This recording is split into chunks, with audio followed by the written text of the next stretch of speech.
Well, President-elect Donald Trump's threat of tariffs on goods from Mexico, Canada, and China is drawing a response from President Biden and one of the countries the president-elect is targeting. For more, let's bring in CBS News senior White House correspondent Weijia Jiang. Weijia, thanks for joining us. First off, what did President Biden have to say about the Trump proposal? Great to be with you, Michael. So President Biden has long criticized President-elect Trump's tendency to shy away from building stronger ties with allies. In fact, his previous foreign policy stance was focused on an America first idea. And President Biden has said that is really an isolationist view and that he should instead try to build those relationships, especially with allies in North America. President Biden spoke from Nantucket, where he is spending the Thanksgiving holiday with his family. Let's take a listen. I hope he rethinks it. I think it's a counterproductive thing to do. We're surrounded by the Pacific Ocean, the Atlantic Ocean, and two allies, Mexico and Canada. And the last thing we need to do is begin to screw up those relationships. So you heard there, Michael, that President Biden was warning against imposing tariffs, but President-elect Trump seems to be pretty firm in his idea of doing that, even when it comes to Mexico and Canada. Now, Weijia, we know that President-elect Trump spoke with the president of Mexico, and we heard some different statements about what came out of that discussion. What can you tell us about that conversation?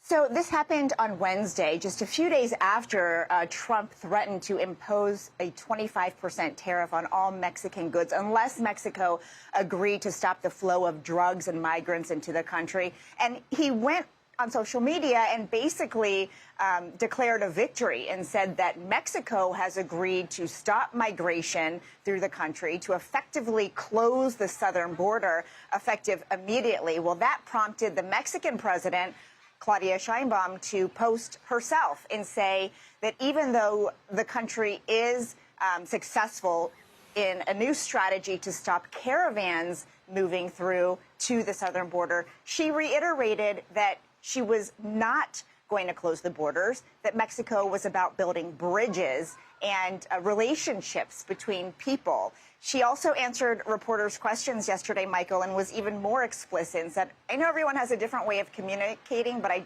most certainly did not say I was going to close the border. I did reach out to the Trump transition team for some clarification, and we have yet to hear back.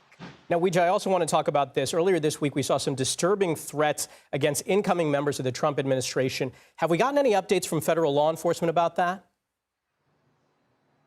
So the FBI continues to investigate, Michael, and so far we don't have a lot of details about who's responsible, if all of this was coordinated. But what's interesting is yesterday, all 5 members of the House from the state of Connecticut, along with Senator Chris Murphy, also received bomb threats. And so, law enforcement is also looking into that. We don't know if all of this is connected, but it is notable that in those cases, all the lawmakers were Democrats, compared to, of course, the Trump picks and appointees for his potential if they are confirmed, all of those are, of course, Republicans. And so it's hard to say, Michael, if the same person is behind this, if it's a group, but certainly a lot of pretty scary threats for various different people and lawmakers.